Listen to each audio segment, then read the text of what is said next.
Hello students, मैं हूँ साकेत अग्रवाल और मैं आपको पढ़ाऊँगा quantum mechanics subject from the perspective of different competitive exams. So CSIR NET मेरा प्राइम फोकस रहेगा, CSIR नेट और जेस्ट, गेट, TIFR, BHU, जितने भी फिज़िक्स से रिलेटेड अलग अलग कॉम्पिटिटिव एग्ज़ाम्स है PG लेवल के, उनमें ये स्टडी जो है काम आने वाली है। ठीक है, क्वांटम मैकेनिक्स एक इम्पॉर्टेंट सब्जेक्ट है, एक फंडामेंटल सब्जेक्ट है। क्लासिकल मैकेनिक्स हो गया, इलेक्ट्रोमैग्नेटिज्म हो गया, उनके साथ साथ ये फंडामेंटल सब्जेक्ट आपको पढ़ना पड़ता है और ये बेस बनता है एडवांस सब्जेक्ट्स के लिए, जैसे कंडेंस मैटर फिज़िक्स हो गया, एटम्स एंड मॉलिक्यूल्स हो गया, एट्सेट्रा एट्सेट्रा। ठीक है, इन एग्ज़ाम्स के पर्सपेक्टिव से इसका वेटेज जो होता है, मार्क्स का वेटेज अच्छा खासा होता है। उसके बारे में हम लोग क्लास के एंड में भी डिस्कस करेंगे। फ़िलहाल सब्जेक्ट में आगे बढ़ते हैं। ठीक है, उससे पहले मैं कौन हूँ जो इन अच्छे एग्ज़ाम्स जिनको बहुत सारे लोग जिनकी तैयारी करते हैं उनको पढ़ा रहा है, तो मैं उसके लिए एलिजिबल हूँ क्या? तो एसेंशियली मैं कौन हूँ? मैं हूँ साकेत अग्रवाल। मेरा क्वालिफ़िकेशन क्या है, मेरा इनके साथ एक्सपीरियंस क्या है इन एग्ज़ाम्स के साथ? तो मैं CSIR नेट और जेस्ट का ऑल इंडिया रैंक 1 हूँ, जेस्ट 2017 का, और CSIR नेट दिसंबर 2016 में मैंने फ़र्स्ट रैंक लाया था। और गेट क्वालिफाइड मैं हूँ, TIFR में भी मैं क्वालिफाइड हूँ, वहाँ एडमिशन भी मेरा हुआ था, बट क्योंकि मेरा इंटरेस्ट प्राइमरीली टीचिंग में है, रिसर्च में है नहीं, तो मैंने वहाँ स्किप कर दिया। फ़िलहाल मैं आप लोग को एड्रेस करने वाला हूँ quantum mechanics subject from the perspective of these competitive exams. ठीक है, ओके। क्वांटम मैकेनिक्स सब्जेक्ट की बात हो रही है, कैसा सब्जेक्ट है क्वांटम मैकेनिक्स? फंडामेंटल सब्जेक्ट है, वगैरह वगैरह बात हो गई। ठीक है, कहानी क्या है क्वांटम मैकेनिक्स की डिस्कवरी वगैरह, ये है क्या चीज़? जब फिज़िक्स की बात करते हो तो सबसे पहले कौन आपके माइंड में आता है? अगर आपसे पूछा जाए तो सबसे पहले जो नाम आपको परेशान किया होगा फिज़िक्स से रिलेटेड, तो उनमें से एक होगा न्यूटन। ठीक है, तो न्यूटन की बात करें अगर, तो बहुत सारा काम जो है फिज़िक्स का, या एक तरीके से इसको फादर ऑफ फिज़िक्स वगैरह कहा जाता है। तो 1667 में मेरे ख्याल से इसका बर्थ हुआ था, और 1600s के जो एंड है उसी में इसने मेजर काम किया था ऑब्वियसली। ठीक है, और किन किन चीज़ों पे काम किया था? तो भाई आप लोगों ने सुन रखा है Newton's laws of motion, 3 laws जो है वहाँ से चीज़ें स्टार्ट की थी, पूरी मैकेनिक्स डेवलप की। वहाँ पे उसका पेट नहीं भरा, वो ग्रेविटेशन में चला गया, उसने ग्रेविटेशन डिस्कवरी कर दी। उसमें बड़ी बात क्या थी ग्रेविटेशन की डिस्कवरी में? जैसे आप लोग स्कूल में कहानी सुनते हैं तो ऐसा लगता है कि भाई ऊपर से एप्पल गिरा और न्यूटन ने बोला ये ग्रेविटी के कारण गिर रहा है, नाम बस दे दिया। वैसा नहीं है, ऑफ कोर्स आपको पता है कि इन्वर्स स्क्वायर लॉ जो है, जो ग्रेविटेशनल फोर्स है, Gmm/r² है, ये डिस्कवरी जो है ये न्यूटन की तरफ से आई थी एसेंशियली। और एसेंशियली न्यूटन के टाइम के पहले ये माना जाता था कि भाई ये जो चांद वगैरह है ये हवा में उड़ रहा है और जो सेब है नीचे गिर जाता है, दोनों के लिए नियम अलग अलग है। न्यूटन ने बोला नहीं, नियम सेम है, ऑर्बिटल वेलोसिटी, ऑर्बिट्स बनते हैं, वगैरह वगैरह वाली बात इसने डिस्कवर की थी। कैलकुलस भी इसने डिस्कवर किया, मतलब इसका बड़ा योगदान था कैलकुलस डिस्कवरी में। तो बड़ा तोप टाइप का चीज़ था। ठीक है, ऑप्टिक्स में भी प्रिज्म की बात आप लोगों ने पढ़ी होगी कि प्रिज्म से उसने एक रे सनलाइट पास किया था और वो 7 कलर्स में, या उसने 7 कलर्स बोला था, हमको पता है एक पूरा स्पेक्ट्रम होता है। तो ये बहुत सारा काम न्यूटन ने फिज़िक्स में कर दिया था, चीज़ें ऐसी किक स्टार्ट की थी। उसके बाद बहुत काम हुआ केमिस्ट्री में, फ़िज़िक्स में, साइंस में, अलग अलग डोमेन्स में बहुत सारा काम हुआ। ठीक है, अब यहाँ पे एसेंशियली उसने ग्रेविटेशन का काम कर दिया था। इसके बाद फिर बहुत लोगों ने बहुत काम किया और मैक्सवेल ने 1865 के अराउंड में मैक्सवेल्स इक्वेशंस दे दिए थे। मैक्सवेल्स इक्वेशंस दे दिए, इसका मतलब क्या हुआ? यहाँ तक इलेक्ट्रोमैग्नेटिज्म की जो बहुत अच्छे लेवल की स्टडी जो है कंप्लीट हो चुकी थी। तो इस टाइम तक आप अच्छा, केमिस्ट्री की बात करें, केमिस्ट्री में भी मेंडलीव ने जो पीरियोडिक टेबल दिया था, यानी कि बहुत सारे जो एलिमेंट्स डिस्कवर हो रखे थे, वो 1863 वगैरह तक बहुत सारा काम हो गया था। ठीक है, तो काफ़ी साइंस का काम 1865 तक हो चुका था। लोगों ने मान रखा था कि भाई साइंस में ज़्यादा कुछ डिस्कवर करने के लिए बचा नहीं, जो हमको करना था हम कर चुके। ठीक है, गेम ख़त्म, अब बस हमको साइंस को यूज़ करके बड़ी बड़ी इंडस्ट्रीज़ बनानी है, कार बनाने हैं, वगैरह वगैरह। ठीक है, तो ये कंसेप्शन थोड़ा थोड़ा डेवलप होने लगा था। हालांकि चीज़ें बहुत ज़्यादा चेंज हुई at the end of 1800s, ठीक है। कैसे चेंज हुई वगैरह की बात पे आएंगे, बट एसेंशियली यहाँ तक क्या हो रखा था, यहाँ पे काम हो रखा था, यहाँ तक ग्रेविटेशन और इलेक्ट्रोमैग्नेटिज्म का जो काम था यहाँ तक एक तरीके से कंप्लीट हो रखा था। ये पता चल गया था कि जो लाइट है वो इलेक्ट्रोमैग्नेटिक वेव्स है। और इस टाइम तक कंसेप्शन डेवलप्ड क्या था, इस टाइम तक 1860s के बाद वगैरह, तो एसेंशियली माना जा रहा था कि यूनिवर्स में डुअलिटी है।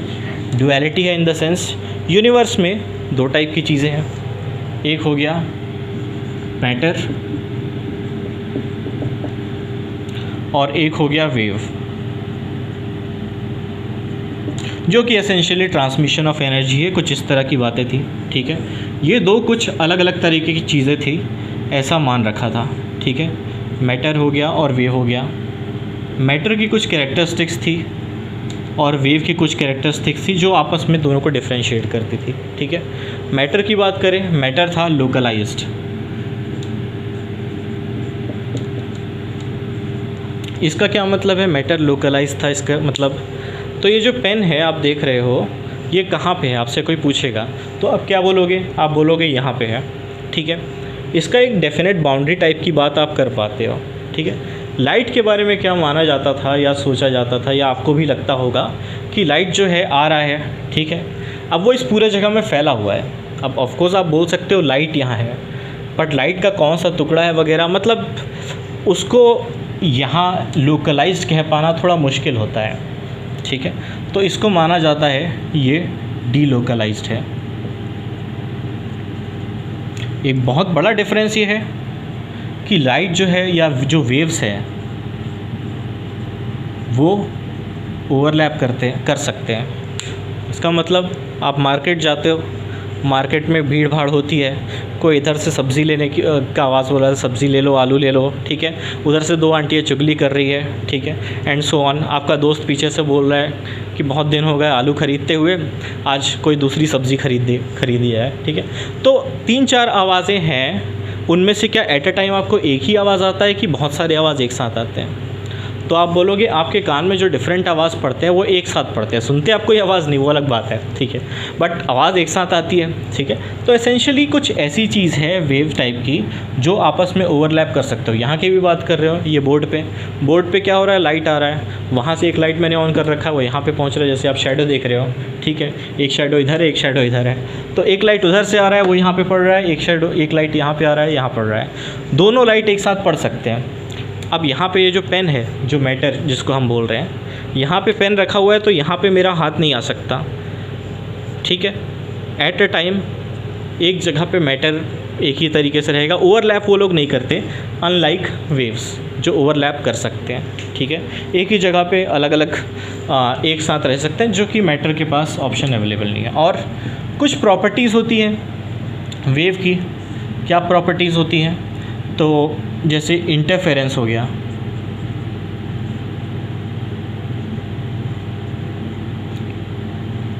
और डिफ्रैक्शन हो गया। तो कुछ ऐसी प्रॉपर्टीज़ है, राइटिंग की चिंता आप मत करो, जो चीज़ इंपॉर्टेंट होगी वो मैं थोड़ा ठीक राइटिंग में लिख सकता हूँ, गारंटी नहीं है, ठीक है। तो कुछ ऐसी प्रॉपर्टीज़ होती है वेव्स में जो मैटर पोजेस नहीं करता, ठीक है। तो मैटर का एक प्रॉपर्टी है लोकलाइजेशन, जो वेव के पास नहीं है। वेव्स ओवरलैप कर सकते हैं, मैटर ओवरलैप नहीं कर सकते। ऐसा कुछ दुनिया में दो टाइप की चीज़ें हैं, एक डुअलिटी है, ऐसा माना गया था। और ये सारा कुछ, ये दोनों चीज़ों की स्टडी जो है 1865 तक एक तरीके से मान लिया गया था कि कंप्लीट हो गई है, ठीक है। तो वेव्स की स्टडी यानी कि इलेक्ट्रोमैग्नेटिक वेव वगैरह, सारे वेव्स की स्टडी, वेव इक्वेशन वगैरह की बात मैक्सवेल तक हो गई थी, और मैटर की तो बहुत पहले लोगों ने कर रखी थी, ठीक है। अब ये गलतफहमी हो गई थी लोगों को। गलतफहमी तो ज़्यादा समय तक नहीं रहती, सच सामने आता है साइंस की दुनिया में, ठीक है। तो 1905 के रेंज में आइंस्टाइन ने स्पेशल रिलेटिविटी दिया।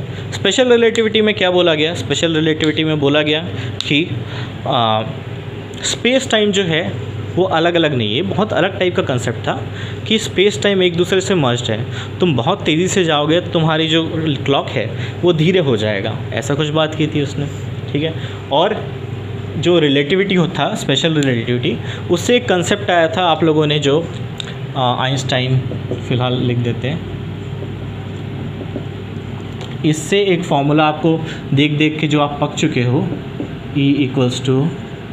E=mc², क्लीशे बोलते हैं इसको मतलब इंग्लिश में कुछ आप देख देख के पक जाते हो तो उसको क्लीशे बोल दिया जाता है, ठीक है। E=mc² करके उसने एक फार्मूला दिया था। उसने क्या बोला, उसने बोला भाई मैटर जो है वो एनर्जी में कन्वर्ट हो जाएगा, लाइट में कन्वर्ट हो सकता है, लाइट जो है मैटर में कन्वर्ट बहुत रेयर केस में होता है उल्टा, बट ये चीज़ पॉसिबल है। तो अब ये जो दो अलग अलग टाइप की चीज़ें थी, ये अलग अलग है ऐसा कहना थोड़ा मुश्किल हो गया इस इक्वेशन के कारण, ठीक है। इसके अलावा एक और काम किया उसने, फ़ोटो इलेक्ट्रिक इफ़ेक्ट की एक्सपेरिमेंट था जो आइंस्टाइन के अलावा और भी लोगों ने किया था, और उसके बारे में जो इक्वेशन वगैरह बात की थी, मेन बात जो की थी वो आइंस्टाइन ने की थी, ठीक है। सो एसेंशियली क्या था, फ़ोटो इलेक्ट्रिक इफ़ेक्ट में दो मेटल प्लेट्स हैं, ठीक है, और उनको कनेक्ट कर दिया गया है, और यहाँ पे कुछ बल्ब वगैरह लगा सकते हो आप चेक करने के लिए कि करंट फ्लो हो रहा है कि नहीं। गैल्वेनोमीटर लगा देते हैं हम लोग, ठीक है।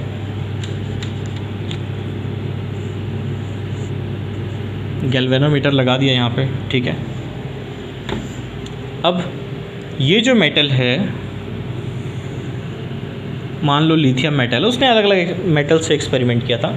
मान लो लिथियम मेटल है तो ऑब्वियसली आप जानते हो कि इसके सरफेस पे जो है फ्री इलेक्ट्रॉन्स जो है वो घूम रहे होंगे,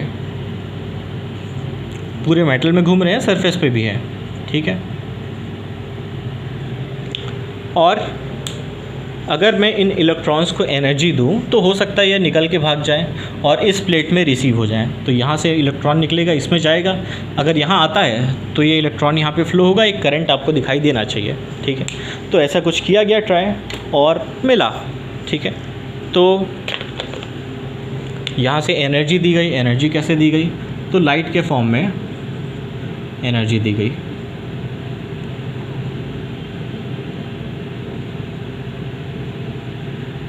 ठीक है। लाइट को ऐसे रिप्रेजेंट करते हैं, वेवी टाइप का होता है और एक एरो, ठीक है। तो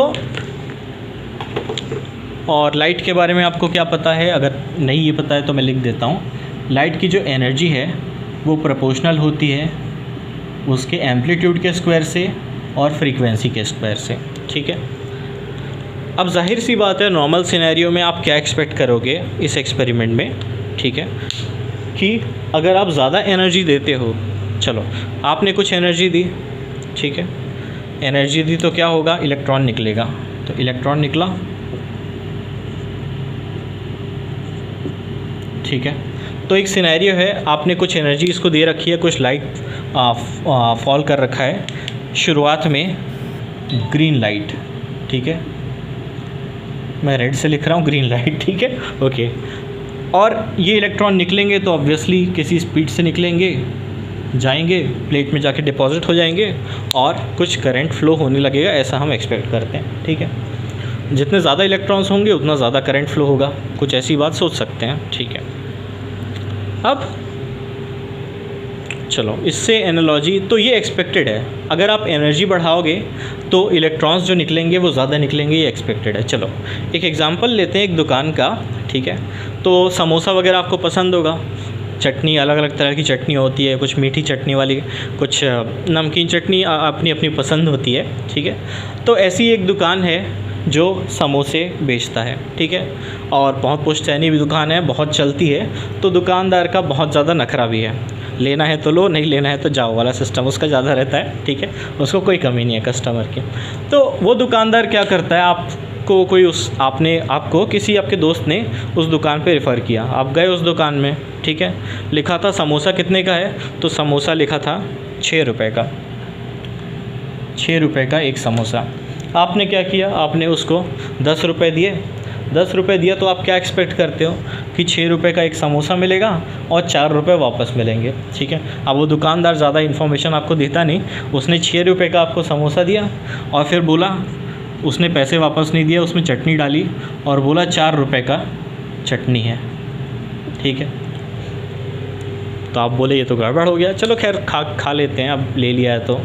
और आपने खाया, बहुत टेस्टी लगा, आपको मज़ा आ गया, तो आपने बोला चलो 1-2 और समोसा लेते हैं, 2-3 और समोसा लेते हैं, खा लेते हैं, ठीक है। तो आपने क्या किया, अब यहाँ पे आपने इसको 10 रुपये का नोट दिया था, अब आप क्या करते हैं, अब आप 20 रुपये का नोट देते हैं। क्या एक्सपेक्ट करते हैं, 2 समोसा मिलेगा, दोनों में चटनी होगी, आप खाएंगे, आपको मज़ा आएगा।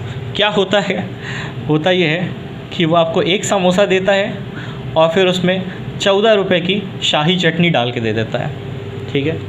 दुकानदार का क्या रूल है, दुकानदार का रूल है 1 नोट पे वो 1 ही समोसा देगा।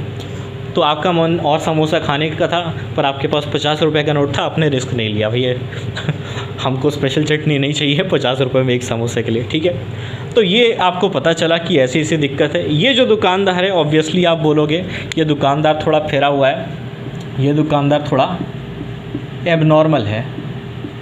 नॉर्मली किसी दुकानदार के पास जाता, 20 रुपये देता तो मेरे को 3 समोसे मिलते, 2 रुपये वापस मिलते, वगैरह वगैरह कुछ होता। और अगर ऐसा भी होता तो 2 समोसे मिल जाते। तो ये दुकानदार क्या बोल रहा है, ये दुकानदार बोल रहा है 1 नोट पे 1 समोसा, ठीक है। पर आप ये समोसा खा लेते हैं, आप क्या करोगे, ख़रीद लिया है तो, ठीक है। और फिर आपको ये बहुत अच्छा लगता है और बहुत अच्छा लगता है, आप खुश हो जाते हो, आप वापस जाते हो, भाई पेट भर गया। अपने दोस्त को बताते हो, कि दोस्त को ये सब डिटेल नहीं बताते, फिर बताते ये दुकान है, यहाँ बहुत अच्छे समोसे मिलते हैं, ठीक है। उसको पार्टी करनी है दूसरे दिन पार्टी करनी है, उसको बहुत सारे समोसे चाहिए, बहुत सारे समोसे चाहिए। तो वो क्या करता है, वो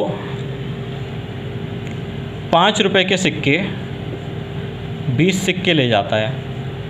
उसको लगता है मेरे पास है 100 रुपये। उसको क्या लगता है, उसको क्या मिलना चाहिए, तो वो सोचता है कि उसको मिलना चाहिए 100 रुपये के हिसाब से 10 समोसे मिलना चाहिए और चटनी जो भी मिलना चाहिए, ठीक है। पर दुकानदार का क्या रूल है, दुकानदार का रूल है 1 नोट पे 1 ही समोसा मिलेगा। और दुकानदार बोलता है कि भाई मेरा 1 समोसा तो कम से कम 6 रुपये का है, तुम 5 रुपये का सिक्का लेकर आए हो, तुमको समोसा नहीं मिलेगा, भगा देता है वो, ठीक है। इतना बड़ा ऑर्डर आ रहा था, बड़ा तो नहीं है दुकानदार के लिए तो खैर, पर वो उसको भगा देता है, ठीक है। तो ये थोड़ा एबनॉर्मल सा दुकानदार है, आप कभी भी ये एक्सपेक्ट नहीं करते कि ऐसा कुछ होगा, ठीक है। तो वैसे ही कुछ यहाँ पे होने वाला है फ़ोटो इलेक्ट्रिक इफ़ेक्ट में। यहाँ पे आपने क्या किया, आप गए, आपने पहले ग्रीन लाइट दी, ठीक है। ग्रीन लाइट है और एक टॉर्च से आपने ग्रीन लाइट दी, ठीक है। तो क्या ऑब्ज़र्व किया कि 100 इलेक्ट्रॉन निकले एक टॉर्च से, ठीक है। अब आप क्या सोचते हो, बाय डिफ़ॉल्ट क्या एक्सपेक्ट करते हो, अगर मैं ज़्यादा एनर्जी दूंगा तो ज़्यादा इलेक्ट्रॉन्स निकलेंगे, ठीक है। तो आपने क्या किया, एनर्जी बढ़ाने के लिए क्या तरीका है आपके पास, 2 तरीके हैं। या तो आप एम्पलीट्यूड बढ़ाओ, एम्पलीट्यूड कैसे बढ़ाओगे, इंटेंसिटी कैसे बढ़ाओगे, तो आप बोलोगे कि मैं 1 टॉर्च की जगह 2 टॉर्च लगा दूंगा तो एम्पलीट्यूड डबल हो जाएगा, ठीक है। तो वैसा आपने नहीं किया, आपने क्या कहा कि मैं 1 ही टॉर्च लगाऊंगा, अब मैं उसकी फ्रीक्वेंसी बढ़ा देता हूँ, मैं ब्लू लाइट लगा देता हूँ। तो आपने क्या किया, दूसरा स्टेप, आपने ग्रीन लाइट हटा दिया और ब्लू लाइट लगाया। तो यानी कि एसेंशियली क्या किया आपने फ्रीक्वेंसी बढ़ा दी, उसके साथ साथ एनर्जी बढ़ गई और एम्पलीट्यूड जो है वो वही रह गया, ठीक है। एक्सपेक्ट आप क्या करते हो, एनर्जी आपने ज़्यादा दी, जैसे आपने 10 की जगह 20 का नोट दिया था, आप 2 समोसे एक्सपेक्ट कर रहे थे, और दुकानदार का नियम कुछ और है। वो क्या कहेगा, 1 नोट में जो है 1 ही टॉर्च है, 1 टॉर्च में 100 इलेक्ट्रॉन, ठीक है। एम्पलीट्यूड आपने वही रखा, टॉर्च वही है, आपने खाली फ्रीक्वेंसी बढ़ाई। तो अंतर क्या आया, अब ये इलेक्ट्रॉन्स जो है ब्लू लाइट, क्योंकि उसके पास ज़्यादा एनर्जी थी तो इनकी स्पीड बढ़ गई या इनकी एनर्जी बढ़ गई, बट इलेक्ट्रॉन्स उतना ही निकल रहे हैं। तो गड़बड़ ये एबनॉर्मल बिहेवियर मिल रहा है आपको, ठीक है। और क्या आप कहते हैं कि भाई चलो एम्पलीट्यूड ही बढ़ाना है, एम्पलीट्यूड ही बढ़ाते हैं, ठीक है। मैं 10 टॉर्च लगा देता हूँ तो एम्पलीट्यूड को मैंने अच्छा खासा बढ़ा दिया, ठीक है। तो ऑब्वियसली एनर्जी जो है वो भी बढ़ गई, बट 10 टॉर्च लगा दिया तो एम्पलीट्यूड तो बहुत ज़्यादा बढ़ गया, बट फ्रीक्वेंसी मैं कम कर देता हूँ, फ्रीक्वेंसी आधी वगैरह कर देता हूँ, रेड लाइट ले आता हूँ, ठीक है। तो फ्रीक्वेंसी मैंने कम कर दी, तो क्या मिलना चाहिए मेरे को? आप एक्सपेक्ट करते हो एनर्जी तो बढ़ी है, इलेक्ट्रॉन्स तो ज़्यादा मिलने चाहिए, ठीक है। कितना इलेक्ट्रॉन मिलता है? 0 इलेक्ट्रॉन। ऐसा देखा, ऐसा क्यों हुआ? क्योंकि कम से कम कुछ एनर्जी चाहिए, कम से कम कुछ एक फ्रीक्वेंसी चाहिए, उसके बिना ये इलेक्ट्रॉन्स नहीं निकलेंगे। जैसे दुकानदार का था, 6 रुपये का समोसा है, आप 5 रुपये का सिक्का लेकर आए हो तो नहीं मिलेगा, वैसे यहाँ पे बोला गया। अब आप 5 रुपये के कितने भी सिक्के ले आओ, नंबर ऑफ़ सिक्के आप बढ़ाते जाओ, फ़र्क नहीं पड़ता, ठीक है। उसको चाहिए कम से कम कुछ एक थ्रेशहोल्ड फ्रीक्वेंसी। तो आप जो एनर्जी दे रहे हो बाहर से, H इंटू F, ये एनर्जी कम से कम एक लेवल तक होनी चाहिए, उसके बाद ही ये इलेक्ट्रॉन्स का एमिशन होगा, ठीक है। तो फ्रीक्वेंसी आप बढ़ाते गए, फ्रीक्वेंसी आप बढ़ाते गए, रेड में नहीं मिला, येलो में नहीं मिला, ग्रीन में मिल गया, तो आप बोलोगे कि एसेंशियली आप एक ऐसी एनर्जी में पहुंच गए हो जो कि जिसको वर्क फंक्शन कह दिया गया, ठीक है, ऑफ दैट मेटल, ठीक है। अब इतनी एनर्जी देने के बाद जो इलेक्ट्रॉन निकल रहा है वो बहुत धीमा निकल रहा है, उसकी स्पीड बहुत कम है, उसकी काइनेटिक एनर्जी बहुत कम है। अगर आप उसको और एनर्जी देते हो तो आप जो भी एनर्जी दे रहे हो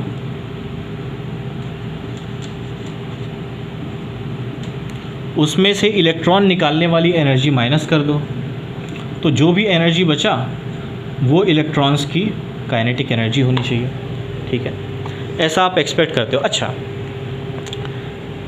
ठीक है, ऐसा हो रहा है, एबनॉर्मल बिहेवियर है, थोड़ा सा डिफरेंट है, तो क्या हो गया, क्या दिक्कत है तो वेव ही, लाइट वेव ही है, उसमें तो कुछ दिक्कत नहीं है। तो एसेंशियली यहाँ पे क्या हो रहा है, यहाँ पे जैसे आप कहोगे पत्थर की बात करते हैं, आपको आम तोड़ने हैं, ठीक है, तो आम तोड़ने हैं, आपने 10 पत्थर फेंके तो आपको 10 ही आम मिल सकते हैं। आपने 10 पत्थर फेंके तो आपको 10 ही आम मिल सकते, यानी मतलब चलो मान लेते हैं 100 का केस है, तो यहाँ पे आप 100 पत्थर फेंक रहे हो ग्रीन कलर के, यानी कि एक पत्थर फेंका आपने 100 कलर 100, और आपको 100 आम मिल गए, पेड़ से टूट के गिर गए। अब अगर आप वही पत्थर जो है 100 पत्थर तेज़ी से फेंकोगे तो आपको कितने आम मिलेंगे?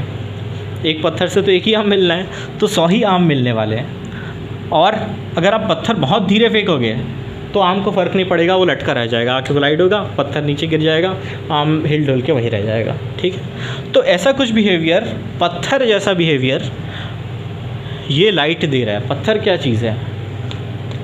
पत्थर तो मैटर है, मैटर मतलब लोकलाइज टाइप का।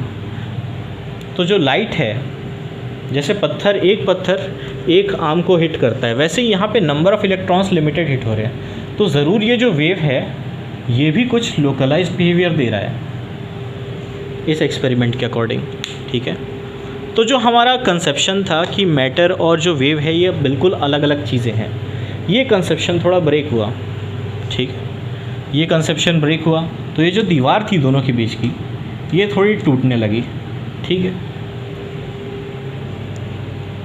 तो अब अगर ऐसा है, अगर वेव जो है मैटर जैसा भी बिहेव करता है किसी किसी सिचुएशन में, तो अब हमको जो वेव के बारे में हम जो समझते हैं वो समझ अधूरी है, ठीक से समझना पड़ेगा, फिर से पढ़ना पड़ेगा और एक्सपेरिमेंट्स करने पड़ेंगे, ठीक है। तो इसकी अंडरस्टैंडिंग जो है अब वो डाउटफुल जोन में आ गई है, ठीक है भाई। तो वेव की बात करते हैं, चलो वेव की बात कर रहे हो आप, लाइट की बात कर रहे हो, साउंड की बात कर रहे हो, हमारा तो बल्ब जल रहा है, बहुत ज़्यादा अंतर उससे नहीं पड़ता, खैर पड़ता है। एस्ट्रोनॉमिकल जो इन्फॉर्मेशन होती है वो वेव्स पे ही डिपेंड करती है, तो फ़र्क पड़ सकता है, पर ठीक है, देखते हैं, स्टडी करेंगे, ठीक है। अब अगर ऐसा हो रहा है,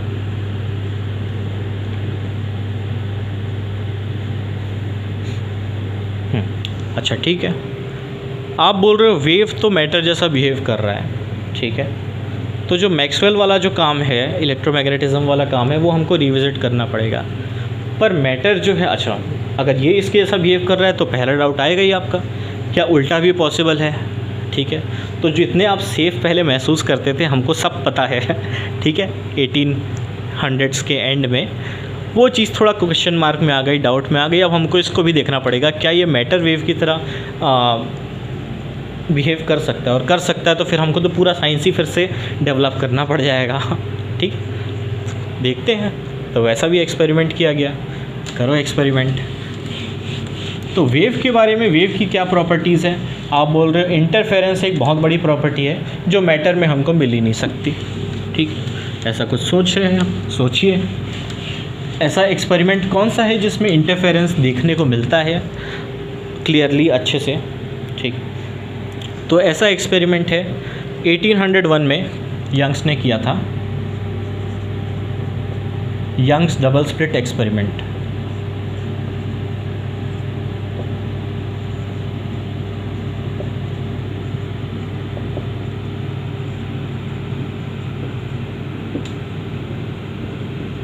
अच्छा, आज मैं कहानी सुना रहा हूँ आपको, पहली लेक्चर है करके।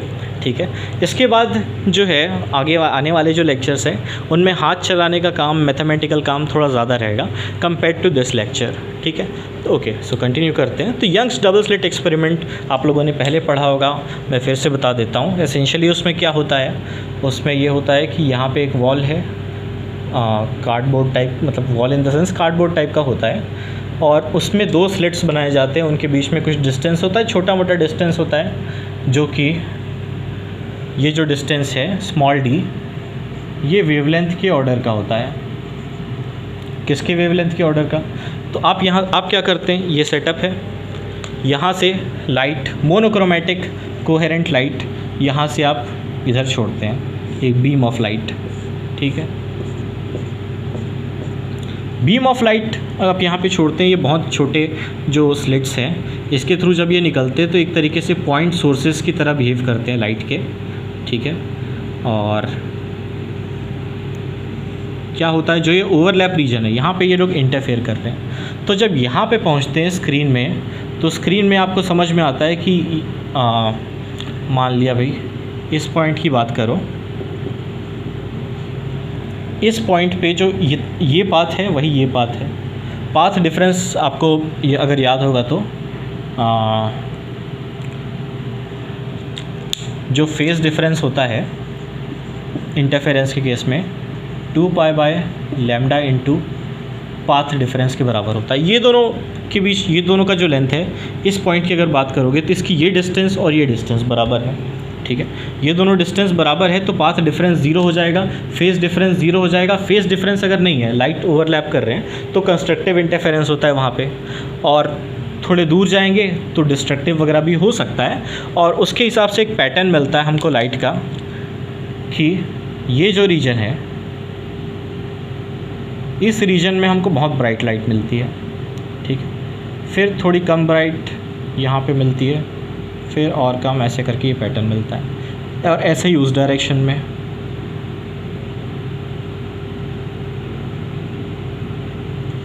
ठीक है, ऐसा वेव्स के केस में देखने को मिलता है, लाइट के केस में देखने को मिलता है, और साउंड के केस में भी ये एक्सपेरिमेंट किया जाता है ईज़िली। ईज़िली ये एक्सपेरिमेंट आपको देखने को मिलता है। जो जैसे वाटर वेव्स हैं, वाटर में जो पानी में वेव्स बनते हैं सरफेस पे, उनमें भी ये चीज़ देखी गई है। आप यूट्यूब में है ही, तो उन एक्सपेरिमेंट्स को देख सकते हैं। ठीक है, तो यंग्स डबल स्लिट एक्सपेरिमेंट में यंग ने क्या बोला कि ये जो लाइट है ये इंटरफेरेंस पैटर्न, यानी कि इस तरह का सिचुएशन शो करता है। आप यहाँ से लाइट दे रहे हो, यहाँ से लाइट दे रहे हो, आप एक्सपेक्ट क्या करते हो बाय डिफ़ॉल्ट, तो वो लाइट यहाँ पे बहुत सारी लाइट आ जाएगी, यहाँ पे बहुत सारी लाइट आ जाएगी, इधर कुछ नहीं होगा, इधर कुछ नहीं होगा, ऐसा एक्सपेक्ट करते, बट ऐसा रिज़ल्ट आपको मिलता है। और ये बात बहुत पहले से पता है, कब से पता है, 1800s के बिगनिंग से। ठीक है, और ये लाइट की प्रॉपर्टी हो गई, वेव की प्रॉपर्टी हो गई इंटरफेरेंस। ठीक है, यहाँ पे बहुत ज़्यादा लाइट मिला, यहाँ पे थोड़ा कम, और यहाँ पे बिल्कुल नहीं मिला, फिर यहाँ पे ज़्यादा लाइट, फिर बिल्कुल नहीं, फिर थोड़ा ज़्यादा लाइट, एंड सो। अब ये किस चीज़ की प्रॉपर्टी है? ये तो वेव की प्रॉपर्टी है। मैटर में क्या ये चीज़ टेस्ट किया जा सकता है? तो मैटर में टेस्ट की बात करते हो, अच्छा क्या ये वेव में ऐसा हमेशा होता है? 2 खिड़कियाँ हैं, वहाँ से सनलाइट आ रही है, तो ऐसा नहीं होता कि सनलाइट यहीं पे मिलता है और यहीं पे मिलता है। तो कुछ स्पेशल कंडीशंस में, इस तरह के कंडीशंस में ही ये इंटरफेरेंस पैटर्न आपको देखने को मिलेगा। ठीक है, अब यही चीज़ आप मैटर के साथ ट्राई करो। आप क्या एक्सपेक्ट करते हो? 2 खिड़कियाँ हैं, उससे आप बहुत सारे पत्थर फेंक रहे हो, बहुत सारे पत्थर फेंक रहे हो, तो आप क्या एक्सपेक्ट करते हो कि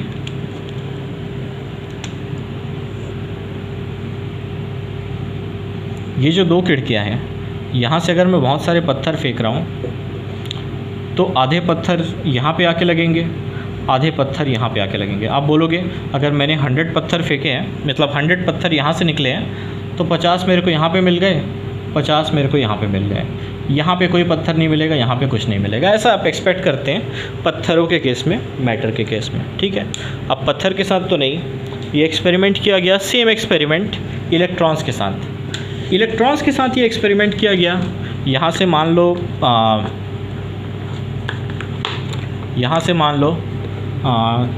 1000 इलेक्ट्रॉन्स की एक बीम यहाँ से निकले, ऐसा अरेंजमेंट किया गया, ठीक है। जो टकरा के वापस आ जाएगा उसको छोड़ दो, जो यहाँ से निकला वो है 1000, ठीक है।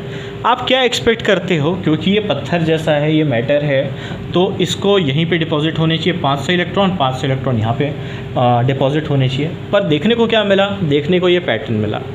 आपको देखने को मिला कि सेंटर के आसपास का जो रीजन है वहाँ पे बहुत सारे इलेक्ट्रॉन्स, मैक्सिमम इलेक्ट्रॉन्स, तो लगभग इस रीजन में आपको मान लो मिल गए 500 इलेक्ट्रॉन्स, यहीं पे बढ़ गए। यहाँ पे थोड़े कम, तो यहाँ पे हो गया आपका, मान लेते हैं कि यहाँ पे हो गया 100, यहाँ पे हो गया 100, और इस रीजन में यहाँ पे आपको कोई इलेक्ट्रॉन नहीं मिला, ऐसा देखने को मिला, ठीक है। तो इलेक्ट्रॉन जो है अकॉर्डिंग टू दिस एक्सपेरिमेंट, जो कि मैटर है, वो ऐसा दिख रहा है कि वो कुछ वेव जैसा बिहेव कर रहा है, ठीक है। तो जो दूसरा डायरेक्शन था वो यहाँ से इस्टेब्लिश होता दिख रहा है। तो ये दीवार जो है वो और पतली होती हुई हमको दिखाई दे रही है यहाँ पे, ठीक है। ऐसा ऑब्ज़र्व किया गया है, ठीक है। ऐसा कैसे हो सकता है, अच्छा ऐसा कैसे हो सकता है आप सोच रहे होंगे, मैं तो पत्थर फेंकता हूँ वो सीधे ही जाता है, बट ये चीज़ ऑब्ज़र्व की गई है, ऐसा होता है। इलेक्ट्रॉन को छोड़ा गया एंड सो ऑन, ठीक है। अब चलो दोनों को कंपेयर करते हैं, क्या चीज़ है जो इस पैटर्न को शो कर रही है। लाइट के केस में, तो लाइट के केस में आप बोलोगे जो एनर्जी है, ठीक है, वो कुछ इस पैटर्न में डिस्ट्रीब्यूट हो रही है, ठीक है। एनर्जी के बारे में अगर आप पूछोगे, अच्छा इस रीजन की बात करते हो, इस पॉइंट के आसपास, तो यहाँ पे जो एनर्जी डिपॉजिट हुई है पर यूनिट लेंथ, तो मान लिया कि भाई एक dx डिस्टेंस आपने ले लिया, ठीक है, एक विड्थ ले लिया, और उसमें एनर्जी जो है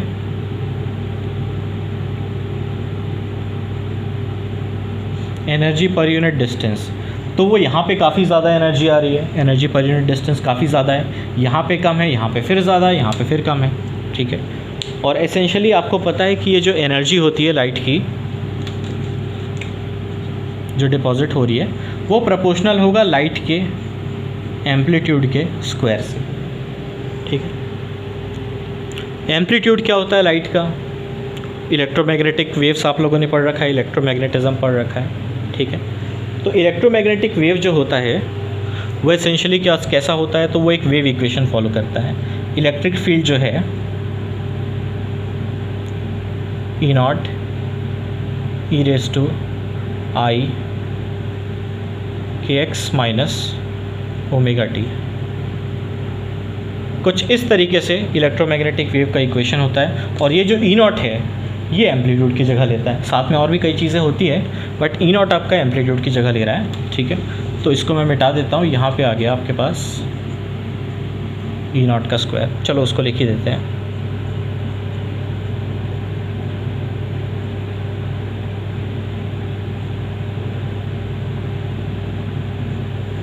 ठीक है। तो लाइट में ऐसा हो रहा है, लाइट में एनर्जी डिस्ट्रीब्यूट हो रही है, जो एनर्जी आ रही थी इधर से वो रीडिस्ट्रीब्यूट हुई है। तो जब आप मैटर की बात कर रहे हो, जब आप इलेक्ट्रॉन की बात कर रहे हो, इलेक्ट्रॉन में भी अगर ऐसा देखा जा रहा है, तो क्या चीज़ डिस्ट्रीब्यूट हो रहा है, यहाँ पे क्या चीज़ ज़्यादा है, यहाँ पे क्या चीज़ कम है।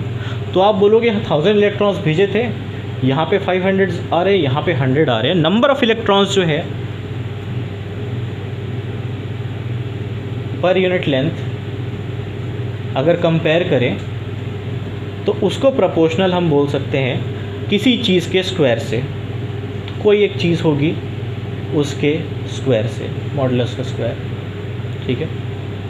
अच्छा, यहाँ पे ई नॉट कॉम्प्लेक्स नंबर भी हो सकता है, तो इसीलिए मॉडुलस का स्क्वायर की मैंने बात की है। तो वैसे ही कुछ यहाँ पे भी होना चाहिए। अब नंबर की बात आप कर रहे हो, ये 500 है, नंबर तो बढ़ जाएगा अगर आप 1000 की जगह 10,000 इलेक्ट्रॉन भेज देते हो, तो यहाँ पे 5000 हो जाएगा, ठीक है, ऐसा भी हो सकता है। तो एग्जैक्टली नंबर कहना ठीक नहीं है। आप कहोगे चांस किधर ज़्यादा है। अगर मैं सिंगल इलेक्ट्रॉन यहाँ पे भेजता हूँ तो आप बोलोगे कि चांस ज़्यादा है कि वो यहाँ पे आएगा। अच्छा, आप बोलोगे कि भाई आपने 1000 इलेक्ट्रॉन भेजे हैं तो कुछ इधर उधर हो गया होगा, ऐसा कुछ बात होगी। एग्जैक्टली अगर आप एक एक इलेक्ट्रॉन भेजोगे तो हो सकता है वो सीधे सीधे आके जो पत्थर वाला पैटर्न है वही फॉलो करे, ऐसा सोचते हो आप, ठीक। बट ऐसा नहीं है। ये एक्सपेरिमेंट जो है सिंगल इलेक्ट्रॉन्स एमिट कर करके भी किया जा चुका है और सेम पैटर्न आपको मिलता है, ठीक है। तो वो सिंगल और बहुत सारे इलेक्ट्रॉन्स वाली बात नहीं है। एनीवेज, आप सोच रहे हो कि अगर आप एक इलेक्ट्रॉन भेजोगे तो उसके यहाँ पहुँचने का चांस ज़्यादा है, यहाँ पहुँचने का चांस कम है। बात चांस की हो रही है, चांस की बात हो रही है, इसका मतलब प्रोबेबिलिटी की बात हो रही है। तो यहाँ पे जो क्वांटिटी है वो एसेंशियली प्रोबेबिलिटी है, जो प्रोपोर्शनल होगा समथिंग के स्क्वायर से।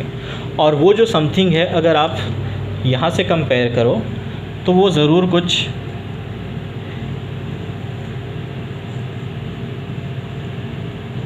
इस रिलेशन को फॉलो करता हुआ दिख सकता है, ठीक है। ज़रूर कुछ इस टाइप का होगा वो, ठीक है। अब ये है क्या चीज़, तो आप बोल रहे हो ये क्या चीज़ है। ये है एक वेव। कौन सा वेव है? Electromagnetic wave. इलेक्ट्रिक फील्ड मैंने लिख रखा है, साथ में मैग्नेटिक फील्ड का भी ऐसा ही इक्वेशन होता है। तो यहाँ पे क्या हो रहा है, यहाँ पे इलेक्ट्रिक फील्ड वेव कर रहा है। यहाँ पे क्या वेव कर रहा है? इलेक्ट्रॉन जो है वेव जैसा इक्वेशन, वेव जैसा बिहेवियर शो कर रहा है।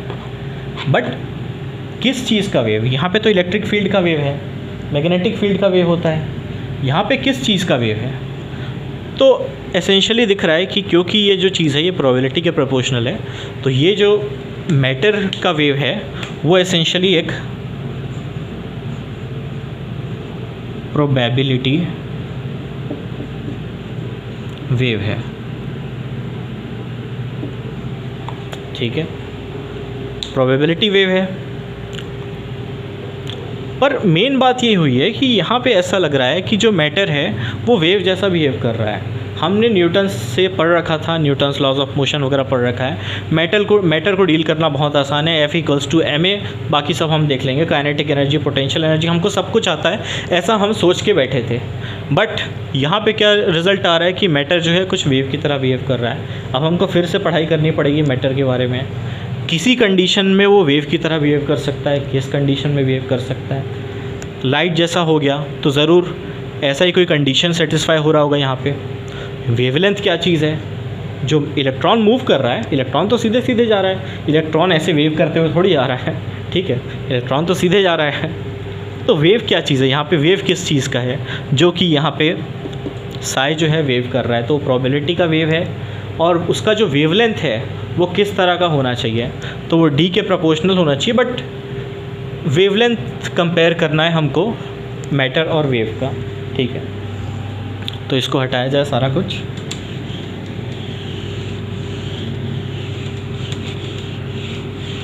वेवलेंथ कंपेयर करना है।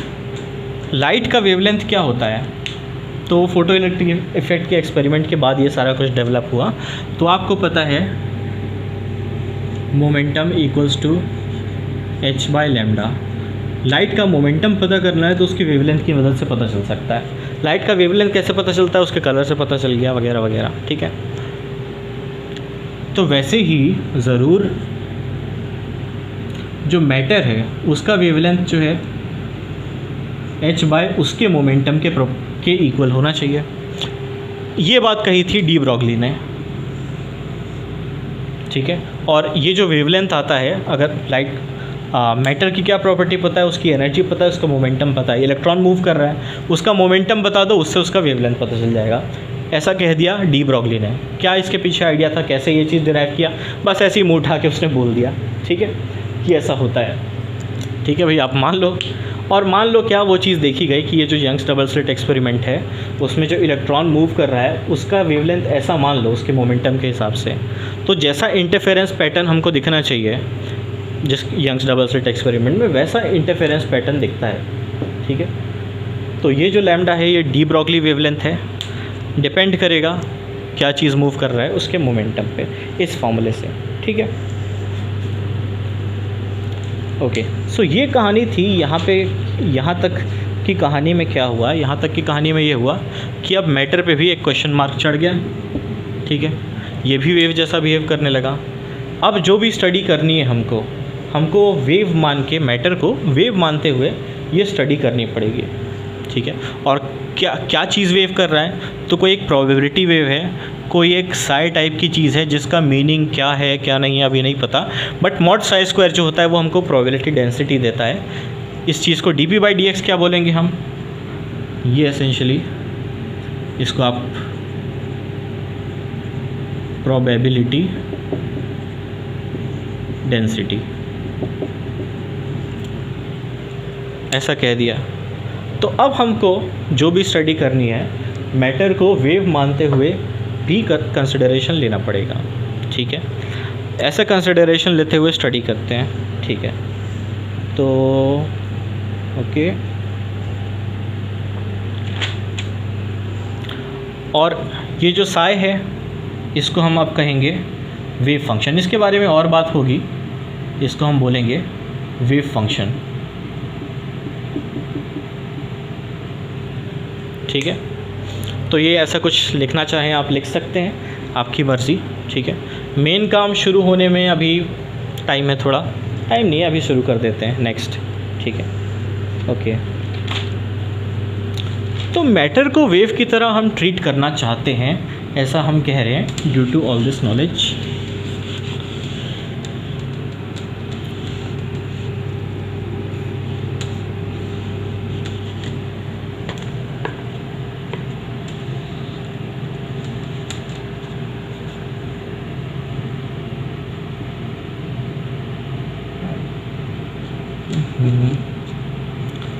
dp/dx